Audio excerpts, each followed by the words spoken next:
Okay, what is happening, guys? I hope your Sunday is going well, and I hope at least most of you didn't have too much fun last night. Welcome back to the Only Up From Here podcast. I am your host, Max, and today we'll be talking about what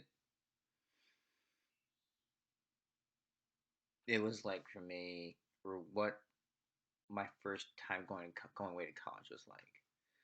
So we're gonna get into that, and when I graduated high school, I went up to, or between the time I graduated high school and the time I finally went away to college, I had gone to visit my cousin in Massachusetts. I go fly visit my dad in New Jersey and take the train from there to Providence, where it's been a weekend or so with him, my cousin, I mean. And then that's where everything sort of kind of changed for me.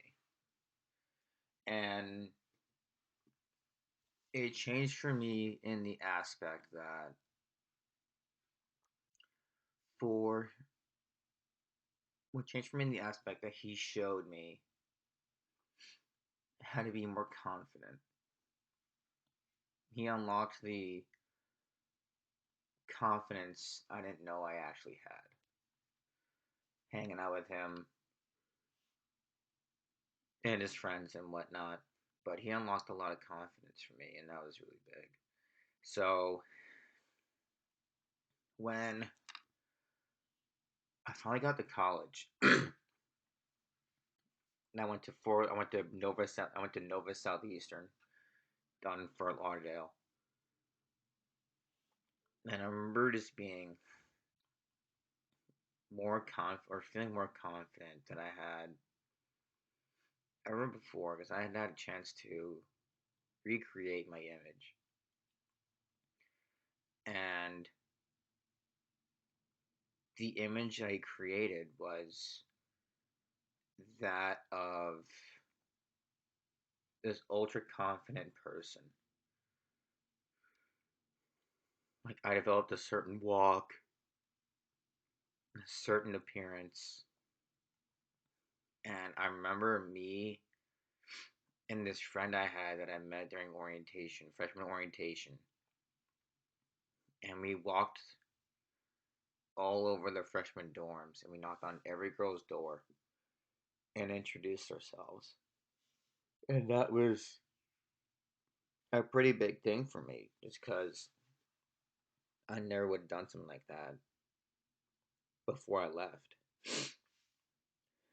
But I remember we were playing Truth or Dare during orientation, and there was this smoking blonde that I went with. She was from Clemson, South Carolina, and we were dared to make out like we were in fucking high school. But that gave me so much confidence. The fact that I was able to pull that off. And I had an amazing group of friends. Shout out to Ryan Skaczynski, Glenn Brown, Don Stewart, Austin Price. I mean, that dude, Austin, man, that guy was the best friend I ever had. I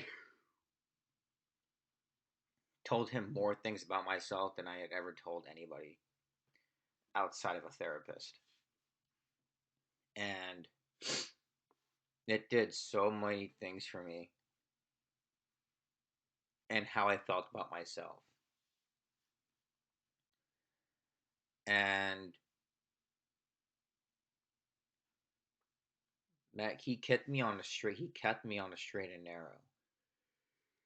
Like, I could go to him and talk about anything. I could go to him for, for a myriad of things. He kept me for the most part, on the straight and narrow in school. Although, I mean, I did everything. I could get anything I wanted at Nova. I was so plugged in. I could get you drugs. I knew where the parties were. I knew half the girls in my freshman class. So every time a girl walked by, I would say hi to her. My friends would ask me how I knew that girl's name. It's like, well, I just talk to people. And when, so we threw, so I had, the first time I ever got in trouble that's like a serious amount of trouble, was I threw a party when I was living in the upperclassmen dorms, or the dry dorms, rather. And I threw a party, and I was walking this girl back to a girl I had interest in. I was walking her back to her room in the freshman dorms. I guess the cops got called to the room I was staying in, and I ended up getting a call to the dean's office, or the whatever he was, head of supervising or whatever, and I got put on probation for an entire semester. And after that, it was just like we didn't. I didn't do anything afterwards. I still partied. I was smarter about it, and ended up joining did the whole fraternity thing, and yeah, so we did that. It was, I mean, it was fun, and we did a lot of good, cool things together. Like I said, I was part of the frat, and when I decided to leave, so I transferred just because I didn't know how to really deal with a lot of the things I hadn't dealt with. I mean, I had never had the amount of support and the support group that I had when I was in.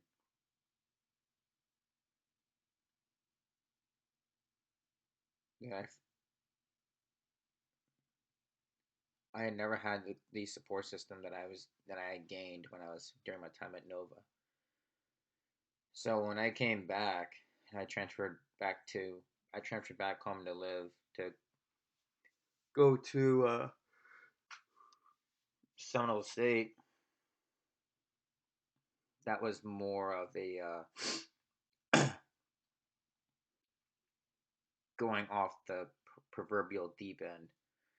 I didn't know what I wanted to do. I just wanted to party and chase girls, and I didn't have the friend group up here that I did down there.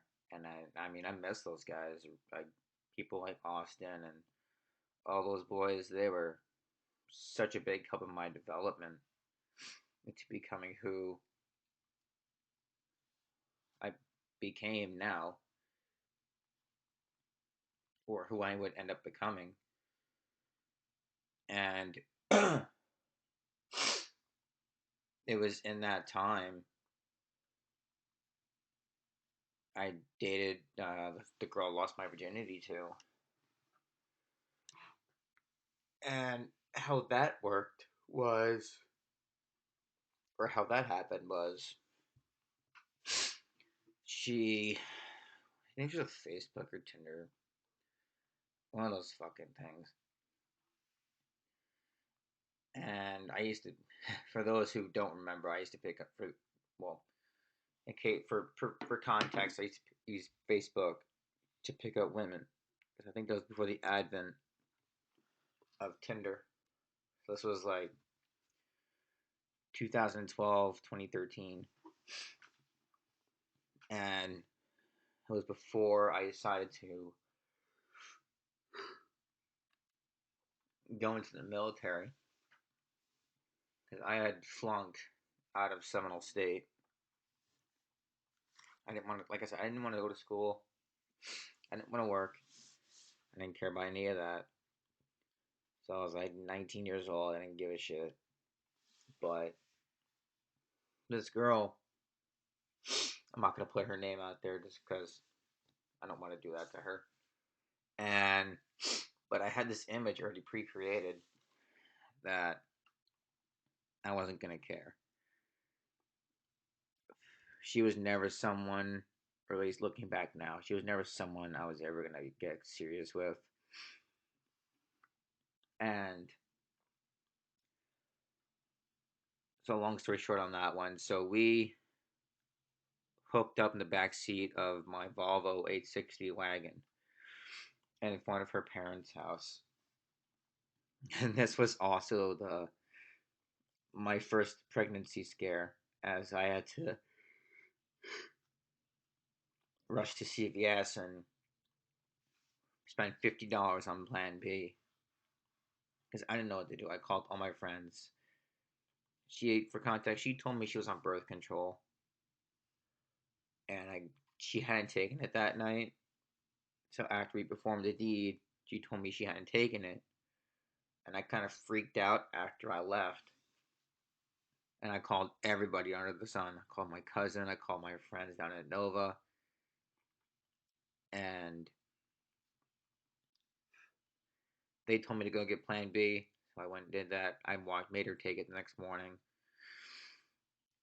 And the funny story about that was my mom. We switched cars for some reason, and my mom found the package that Plan B comes in. And that made for the most awkward conversation I've ever had. She had me and my girlfriend at the time sit down and talk and discuss what was going on, and it was so fucking awkward. But anyway, I already had this preconceived notion that I was gonna go join the Marines. I was almost a Marine because I had friends, a lot of friends that were in the Marine Corps. I didn't want to go at first. I just went for PT and I enjoyed it. But I didn't want to go at first. I wasn't ready. And this one recruiter called me, and we sat down. We broke it down together, the pros and the cons. And I went home, and later that day, I told my mom, and I told her that I was gonna go join the Marine Corps. But so I was about ready to sign the contract. Only they told me because I had broken bones that I was gonna have to wait a year, and I didn't want to wait a whole year. So my mom suggested to me to go talk to an army recruiter. No, I said no, fuck. I said no, fuck that. I'm gonna go be a Marines. I'm gonna go be a Marine. So I was working. I went and worked at Abercrombie for a little bit. I guess the only thing about Abercrombie was I was surrounded by pretty girls all day. So that was, the one good thing about it. And so I was doing the Abercrombie. I was waiting for my turn to go to the Marines, and